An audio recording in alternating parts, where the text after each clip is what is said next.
আমি আকবর হোসেন পাঠান, আপনাদের ভালোবাসার চিত্রনায়ক ফারুক। এই নগরের আলো বাতাসে অলিতে গলিতে বেড়ে উঠেছেন তিনি। ছোটবেলায় ছিলেন বড্ড ডানপিটে স্বভাবের। পাড়া মহল্লার বিভিন্ন অনুষ্ঠান পণ্ড করা ছিল ওস্তাদ। সেই চঞ্চল কিশোর থেকে তিনি হয়ে উঠেছেন সক্রিয় রাজনীতিক, মুক্তিযোদ্ধা এবং সবশেষে কিংবদন্তি চলচ্চিত্র অভিনেতা। বলছি বাংলা চলচ্চিত্রের মিয়া ভাই খ্যাত নায়ক ফারুকের কথা।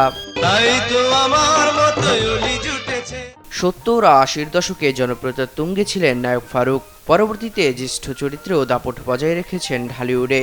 মজার ব্যাপার হলো যেই নামে তিনি খ্যাতি অর্জন করলেন, কালজয়ী হলেন, সেটা তার আসল নামই নয়। তার আসল নাম হলো আকবর হোসেন পাঠান দুলু। আমি সোনার পিঞ্জর বানাইয়া রূপার শিকল।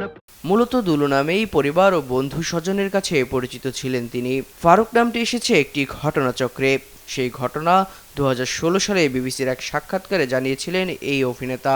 ফারুক জানিয়েছিলেন অভিনেতা এটিএম শামসুজ্জামান, চলচ্চিত্র পরিচালক এইচ আকবর ও ফারুক নামের এক বন্ধুর পরামর্শে তিনি ফারুক নামটি ধারণ করেছিলেন। ছাত্র জীবনে রাজনীতিতে জড়ান ফারুক। সেই সুবাদে 1966 সালের 6 দফা আন্দোলন, 1969-এর গণ অভ্যুত্থান ও 1971-এর মহান মুক্তিযুদ্ধে অংশ নিয়েছিলেন তিনি। আর 6 দফা আন্দোলনের পর নায়ক ফারুক ছিলেন মোস্ট ওয়ান্টেডের তালিকায়। তার নামে ছিল 37টি মামলা। এইসব মিলিয়ে আকবর হাসান পাঠান দুলু থেকে তিনি হয়ে ওঠেন নায়ক ফারুক।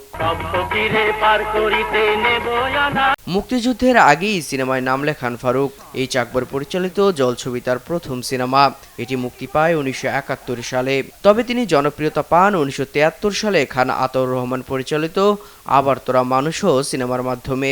পরবর্তীতে তাকে দেখা গেছে গোলাপি এখন ট্রেনে, সুজন সখী, নয়নমণি, আলোর মিছিল, লাঠিয়াল, মিয়া ভাই, সাহেব সহ অসংখ্য সিনেমায়।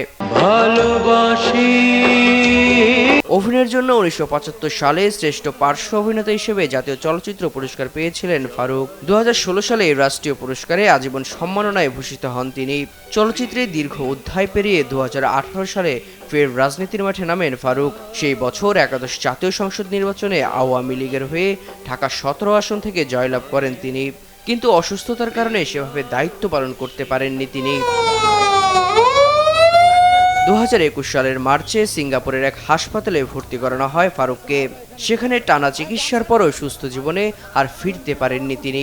অতঃপর 2023 সালের 15ই মে ওই হাসপাতালে মারা যান সবার প্রিয় এই নায়ক। দেবরায় দীপ্ত, দেশ বিনোদন।